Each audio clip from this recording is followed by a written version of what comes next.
उस परम पिता परमात्मा का शुक्राना जीव जितना करता है उतना ही कम है, क्योंकि वो अल्लाह वाहि गुरु राम सबको परमानंद बख्शने वाला है, सबको बनाने वाला है, पालनहार है। वो रहबर, वो मालिक, वो सतगुर, दोनों जहां का साथी है। ऐसे सतगुर मौला का जितना गुणगान गाया जाए उतना कम। परम पिता बेपरवाह शास्त्रनाम जी महाराज के गुणगान हम गाते रहते हैं, हमेशा ही गाते हैं। हमारे लिए तो मालिक मौला सतगुर सब कुछ वही है। सो उस दाता रहबर के परोपकार गिनती में नहीं आ सकते। सारी धरती को, सारे आसमां खंडों ब्रह्मंडों को, सारी त्रिलोकियों को कागज बना लिया जाए और सारी वनस्पति, सारे चांद सितारे लगा के उसको रोशन किया जाए, उसे लिखा जाए, किसी भी तरह परोपकार गिनाए नहीं जा सकते। अपने सतगुर, अपने दाता रहबर के परोपकार जीव गा तो नहीं सकता, लेकिन वचनों पे अगर अमल करे तो सतगुर की तमाम खुशियों को हासिल कर सकता है। वचन मानना बहुत बड़ी बात है इस घोर कलयुग में। काल पूरे यौवन पे है, पूरे यौवन पे।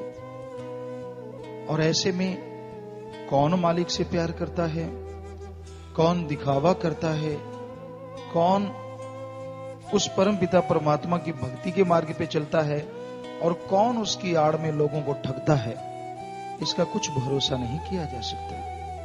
बेपरवाह जी ने साफ साफ फरमाया, रहना मस्त ते होना होशियार चाहिए। ये घोर कलयुग है, भयानक कलयुग। यहां आदमी के ख्याल एक क्षण में, पल पल में बदलते रहते हैं, कोई पता नहीं चलता। चलता चलता इंसान भक्ति में जा रहा है, मालिक को याद करता जा रहा है, एक पल में पलटा मारे तो पता नहीं कहां से कहां पहुंच जाता है।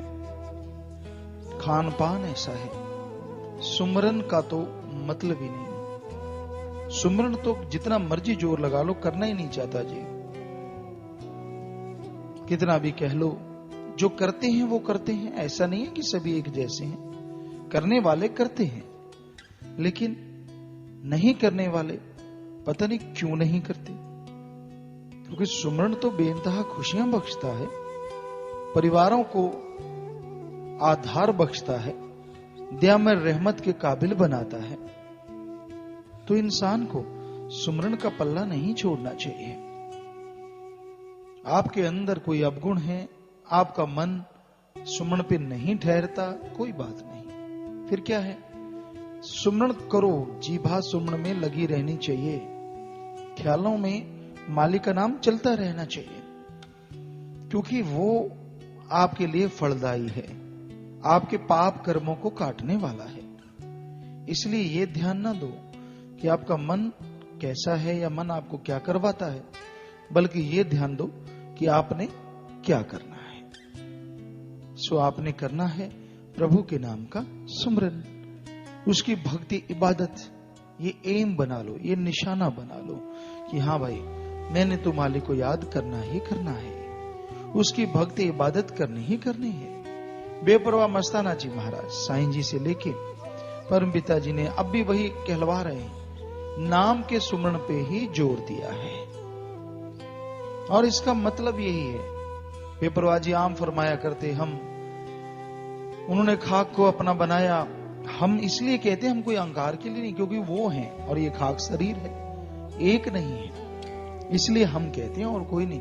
क्योंकि दो को ही हम कहा जाता है, दो से बढ़ जाते हैं, एक से बढ़ जाता है। वरना तो मैं कहें, किसी को ये लगे पता नहीं गुरु जी अपने आप को बड़ा साबित करते, नहीं नहीं, क्योंकि सतगुरु दाता ने अपने साथ बिठाया और ये कभी कहा ही नहीं। हमेशा ये कहते हम करेंगे, हम हैं, हम थे, हम रहेंगे। तो फिर ये तो खाक शरीर है, बाकी तो वो है, तो एक तो ना हुआ, हम तो वही हैं।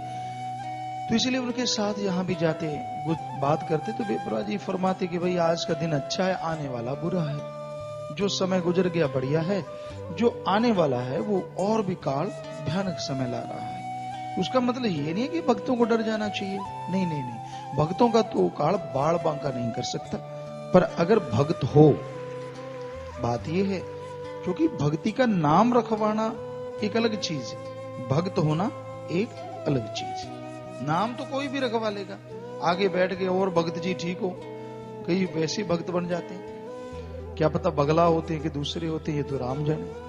तो सच्चा भक्त, सच्चा प्रेमी, मालिक का नाम लेने वाला, वचनों पे चलने वाला अगर कोई है तो काल उसका बाढ़ बांका नहीं करता। कैसा भी कलयुग हो, कैसा भी भयानक समय हो, मालिक उसे हमेशा खुशियों से नवाजते रहते हैं। इसलिए वचनों पे रह के भक्ति करो, वचनों पे रह के सुमन करो, सेवा करो, ताकि मालिक की दया में रहमत के काबिल आप हमेशा बने।